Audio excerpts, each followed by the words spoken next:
guys, welcome to my channel, and today I'm I'm out in the back of my property, and this year we decided to plant some fruit trees, and I'm super excited because I have 12 different variety of fruit trees to plant in the back of my property. This has always been a dream of mine for years, and just finally this summer we have obviously the time and the energy to put them in.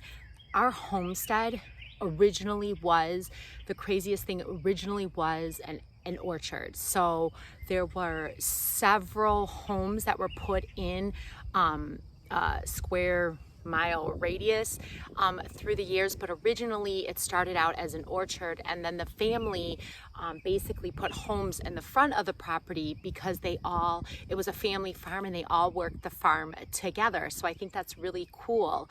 But when we first moved here, a lot of the things were really run down and taken out by a lot of weeds and overgrown trees and things like that. And it's always been a dream to kind of either restore or preserve the trees that we have, which we found out a lot of them, they're not going to produce any more fruit because they are so overgrown. So we decided that this is the year that we're going to go ahead and plant these fruit trees. We have 12 different varieties, like I said, and I'm going to take you along for the adventure. I have my kids with me, so they're going to help out as well. And hopefully you stick around because I will walk you through the process of how we are planting them and getting started with fruit trees. You can do this in a small backyard, and I'm going to give you all the tips and tricks for that as well. There is a blog post that's going to be attached to this that gives you the breakdown of everything you need to know to grow fruit trees in a small backyard to a large piece of property. So let's turn this camera around, get started with planting these, and we'll follow up at the end of this video. Okay, so here are all my fruit trees. I just got them all out of the truck and we are getting ready to take them to the back of the property. Sorry about the quality of the video, but I just shot this really quick on my cell phone to show you guys.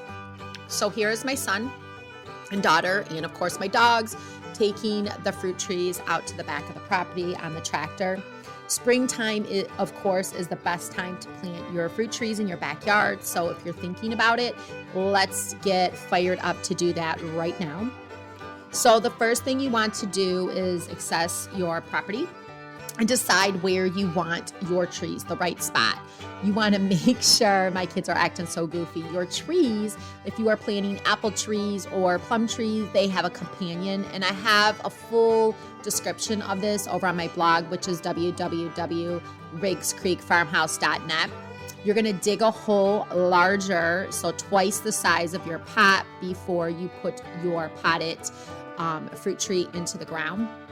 I highly recommend buying these a little bit more immature, meaning that they're not full grown or large, because A, they're easy to transport, B, they are easy to train, and C, you can trim them to your desired piece of property. So if your backyard's large or small, it's a perfect time to have them quite small. So here we are, we're loosening the fruit trees from the buckets, and we're inserting them in the center and covering it with the dirt, along with some organic matter that I'm going to show you as well how to make. And we're covering it with the dirt, making sure it's really, really, really covered well. And you want to make sure you have really good, healthy soil for your fruit trees because they need that. You know, it helps protect them from diseases, and it keeps the roots safe and keeps them from pests. So here I'm making my organic matter that I put in the bottom of my fruit trees, and I get all of the roots of the fruit trees nice and moist before I put them in the hole. So I'm mixing some organic dirt along with this fruit tree organic mixture that has tons of great ingredients in there, along with coffee grounds for fertilizer, and even some eggshells to help give the soil some nutrients. This fruit tree, I forgot to put it in the hole, which is perfectly fine. I'm just kind of absorbing it into the soil, so when I water it or when it rains, it'll seep into the soil. So here is, I believe it's either my son or daughter. It's my daughter, and she's covering the perimeter with a a couple gallons of water. In the beginning, you want to make sure for the first couple of weeks that your fruit trees have plenty of hydration, so lots of water. And then after 2 weeks, you can take that couple of gallons down to a gallon. And then from there, you can do about a half a gallon to a gallon when there is no rain. So just so the roots can get nice and established. And I'm over here watering some more of my fruit trees. It's a little bit warmer. This continued on to day 2. And here we go. Okay, so all of the trees are planted, and like I said, I have 12 different varieties, and as you can see, this is an overgrown apple tree, that's an overgrown apple tree along with that, and this one right here is an overgrown apple tree. And the front of the property, there is a lot of cherry trees and different things like that that we're going to have cut down along with these apple trees eventually. Right now we're keeping them because obviously you can see my daughter has her hammock swinging on it, but eventually we're going to take those out once our new trees are ready to provide shade and support for hammocks and such. And then we will get rid of these trees eventually, but right now it makes great shade for me to practice my yoga, for my daughter to do her tumbling and things like that, as you can see. So this first tree, so we have peaches, pears, I believe, apples, and cherries. We do have some sweet cherries. This is one of my sweet cherries. This is a bean cherry. This grows really well in Michigan, so I'm super excited for that. And then over here we have a variety of apple trees, and I planted one close to this other apple tree in hopes to replace that one and that tree and that tree. So this is a plum, sorry, this is a plum tree right here. So we have some plums, and then the other plum is over there. So that's our third tree. And then right here is an apple tree, which is, let's see, it's a Gala. Gala is pretty popular here in Michigan. And then over there, way over there, I believe is another apple tree. We had to place everything because, oh yes, this is a Granny Smith apple, and I only could find one, so hopefully there's success in that one. And then there's another, I believe this is a Honeycrisp. My father-in-law loves Honeycrisp, and I think it's Friend, because you want to grow these in pairs, most of the fruit trees. I believe this is a Gala, so that Gala is going to be with that Gala. And then over here we have a Pink Lady. And then these two peach trees, I grew these last year and they seem to be doing really well. I started them last year. So Peach A and then Peach B. And if you can notice, the prices have gone up tremendously, about $5. And then there is my other cherry tree right there. The sun's kind of glaring. And there is my other cherry tree. So we have 1, 2, 3, 4, 5, 6, 7, 8, 9, 10, 11, 12. 12 trees total. Okay, so like I was saying, we have 12 trees. So we have a combination of our Bing cherry.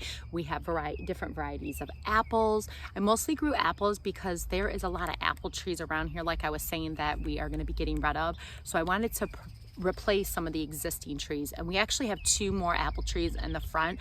One is getting ready to be cut down because it took a lot of damage this past year, and then the other one is getting pretty close. So we have plum, we have peach, we have cherry, and we have apple this year. So no pear, I lied on that. So anyways, I hope you enjoyed this video. I hope I inspired you to maybe plant a few apple trees in your backyard.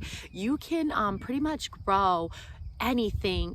It doesn't matter how small. You just got to be mindful of where you want it at, because these trees don't get super tall like a lot of the other trees maybe in your area. So investigate your area, find out what trees do well in your climate. If you live in the south, there's like mango trees and things like that you can grow. So those are options. And then remember to make sure to find out if you need 2 so they can cross-pollinate. So make sure you find that out as well. And then make sure your hole is big enough and doubled up, and then you want to really water it for, I say, a good 2 2 weeks to 4 weeks to give it a solid foundation to grow extremely well. And make sure you fertilize it. Like I said, the coffee grounds, I use egg shell, and then there's also that mix, which I'll link in the blog post, that you can use as fertilizer, and it's organic and natural for your trees. So hopefully next year, the 2 peach trees that I grew, started growing last year, will produce fruit, and then these guys hopefully are gonna be right behind them. So if you enjoyed this video, go ahead and give me a thumbs up. Remember to like this video if you enjoyed it, subscribe so you don't miss any videos from me about creating a healthy lifestyle, not only for yourself, but for your family, getting back to the roots, nature, and providing such a healthy lifestyle can be easy. It just takes a little bit of patience and a little bit of planning, and you can do it too. So I hope you enjoy this video, like I said, and I will talk to you guys real soon. So long.